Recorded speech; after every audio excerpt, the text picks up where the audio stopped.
To address gender and death penalty in Nigeria, the Avocats Sans Frontières France, also known as Lawyers Without Borders in partnership with Mothers and Marginalized Advocacy Center, have, have converged women rights organizations and gender advocates on a two-day capacity building session on mainstreaming gender perspective in the use of the death penalty.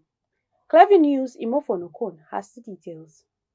That's why a judge will give an emotional judgment. If you see that a judge that's a perpetrator that beats his wife, the next thing the person will do, and you are coming to seek justice, your divorce for battering or for economic disempowerment or for not providing for the family, the judge will use his own situation and judge the case. According to statistics, 500 to 1,000 women are currently on death row worldwide. Recall that on 22 March 2002, an Islamic Sharia court in Funtua, Katsina State, convicted and sentenced a 35-year-old Amina Lawal to death by stoning for adultery and conceiving a child out of wedlock. Meanwhile, the person identified as the father of the child, Yahya Mohammed, was acquitted of the accusation. Country Director, Africa Sans Frontières France, Angela Uzoma Iwochukwu, said the workshop aimed at highlighting the discrimination and inequalities women experience within the justice system and the need to advance the movement toward restricting and ultimately abolishing the death penalty in Nigeria. The Executive Director, Mothers and Marginalized Advocacy Center, Choma Kanu, also emphasized women's demand for a system that corrects and rehabilitates, not one that kills in anger or error. It is actually an opportunity also for us to correct the notion, the wrong notion in the society that the death penalty serves as a deterrent. It does not serve as a deterrent. The death penalty is not a solution for issues of gender-based violence, particularly issues around rape. The death penalty is not a solution. However, what we are advocating is that some of the key drivers, including inequalities, and also socioeconomic factors should be addressed. We also want to have a vibrant justice system that does not discriminate against women who are then tried for more than the crimes that they have committed, but are also tried and convicted for being women who are interfacing with the justice system. They are actually convicted, handed down stricter penalties because they are women who dared to commit crimes. So these are some of the issues that we are highlighting today. And when women are found guilty, they should, of course, face the music, but what we're saying is that it should not be the death penalty.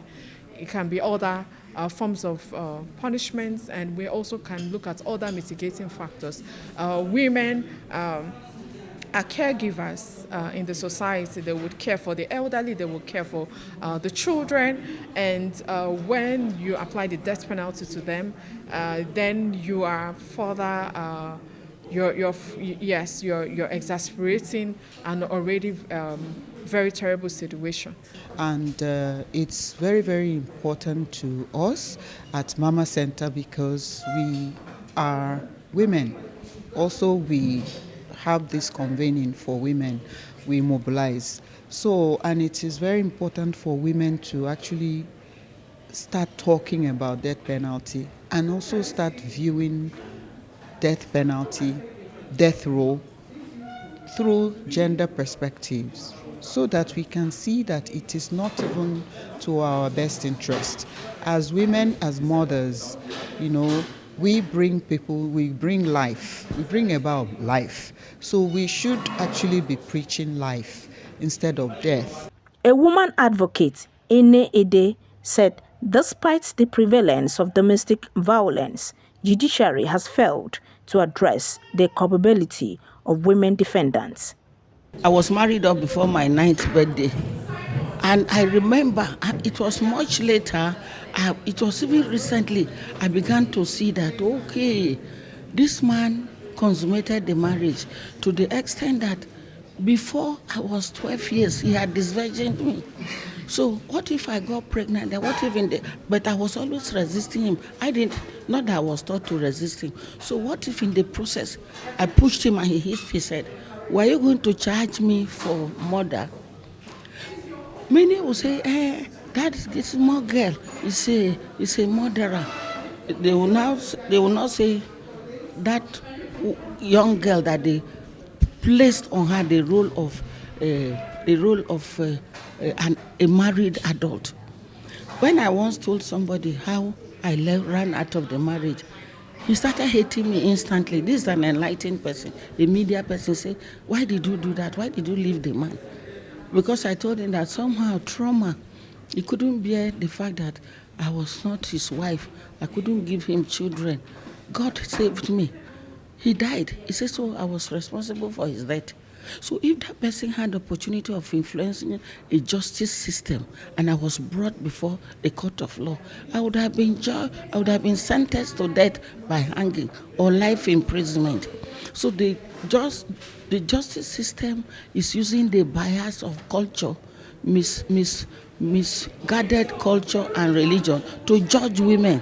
According to an Amnesty International report, women represent between 2 to 8% of death row prisoners in 2002, and all have been convicted of the crime of murder, often carried out in the context of gender-based violence. Imefonokun reporting for Clever News.